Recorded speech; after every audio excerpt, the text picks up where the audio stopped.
Your health tonight, an urgent alert about whooping cough. The number of infections is rising nationally, and unfortunately it's rising here in Massachusetts as well. Here was some advice. Dr. Todd Ellerin, Chief of Infectious Diseases at South Shore Health.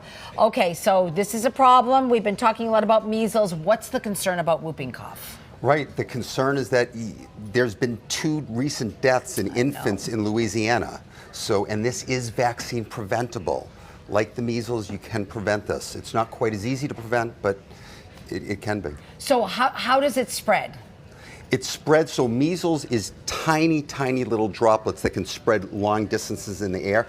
Pertussis is larger droplets. It's spread through coughing and sneezing, but generally within 3 to 6 feet of a person. And let's talk about the vaccine. So is it one shot and you're done? I wish it were one shot. It's not.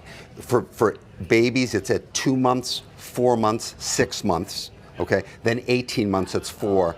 Then 4 to 6 years, that's 5. And then there's another booster around 11 or 12 years. And then as adults, we need it every 10 years. It's best if you need your tetanus shot, you want to get your pertussis shot as well. It's called Tdap. Okay, that's tetanus, right. I remember that. Right. Diphtheria and pertussis. Okay. So unfortunately, immunity can wane. And for pregnant women, you're supposed to get it each pregnancy, a booster in that 3rd trimester. And you said it's hard to diagnose whooping cough, right? It is, because it looks like a virus in the beginning.